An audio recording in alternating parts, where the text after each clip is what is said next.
The CBO released a major report, lots of information about the economy, some of it good, some of it bad, but there's only one fact that the mainstream media wants to talk about today, and that has to do with Obamacare costing jobs. And so specifically, there's a section in the CBO report that says, the reduction in CBO's projections of hours worked represent a decline in the number of full-time equivalent workers of about 2 million in 2017, rising to about 2.5 million in 2024. Now, as you might suspect, there's more going on than what's just in that sentence, but immediately Republicans and the right-wing media have jumped on it. Lindsey Graham tweeted this out: Obamacare will cost our nation about 2.5 million jobs and increase the deficit by $1 trillion. Speaker John Boehner says, for years, Republicans have said that the president's healthcare law creates uncertainty for small businesses, hurts take-home pay, and makes it harder to invest in new workers. The middle class is getting squeezed in this economy, and this CBO report confirms that Obamacare is making it worse. And even the New York Times, by the way, the paper of record, says the CBO report is providing Republican opponents of the law, speaking about the ACA, a powerful political weapon leading up to this year's midterm elections.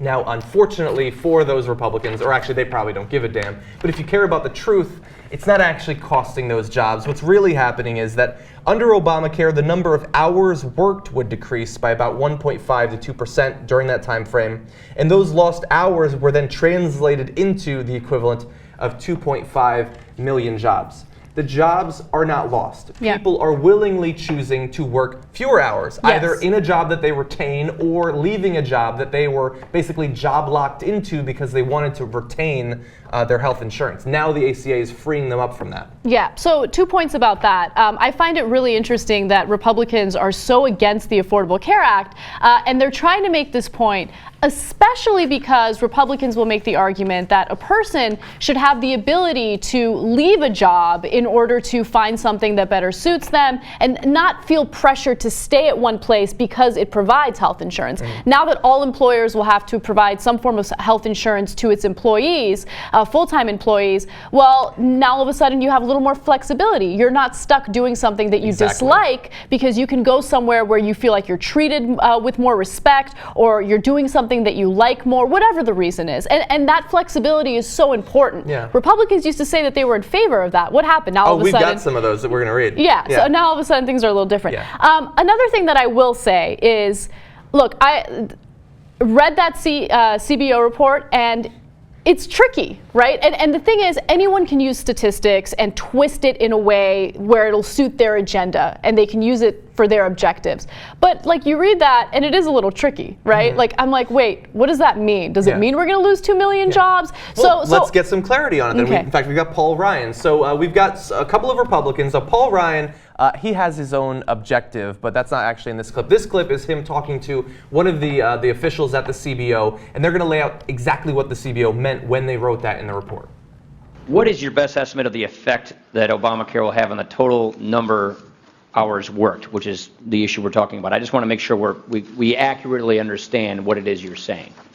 Right. So we think that the Affordable Care Act will reduce the total number of hours worked in the economy by between 1.5% and 2% between 2017 and 2024, relative to what would have happened in the absence of that act. What is that in equivalent FTEs, full-time equivalent workers? Well, so the calculation that we've done to translate that suggests that's equivalent to between 2 and 2.5 million reduction in full-time equivalent employment. So just to make sure everybody understands this, and I think reading the report, 2 million equivalent in 2017, 2.3 million equivalent in 2021, and 2.5 million equivalent in 2024, right? Yes, Mr. Chairman. So just to understand this, it's not that employers are laying people off, it's that people aren't working in the workforce, aren't supplying labor to the equivalent of 2.5 million jobs in 2024, and as a result, that lower workforce participation rate, that less labor supplied, lowers economic growth. Yes, that's right, Mr. Chairman. Yeah, although it seems weird that they're not saying it, but presumably if they're not being supplied by those workers, wouldn't other people then fill in, get jobs? That seems weird that nobody is mentioning that, by the way. They talk about, like, let's stop the illegal immigrants and then Americans can get the jobs. So they understand that if you get rid of one person, you can put another person in. But for some reason, when these people willingly opt out of the jobs, Can't replace him. Yeah, That person was indispensable. Yeah, you don't even know Jim. He was great at his job. That's actually a really great point. Yeah, but nobody else is making for some reason. I will say this, and it's very rare that this ever happens. In fact, I don't think this has ever happened. I will give Paul Ryan some credit for clarifying this and refusing to use the CBO report as a way of pushing his agenda, because that's what a lot of Republicans have obviously done.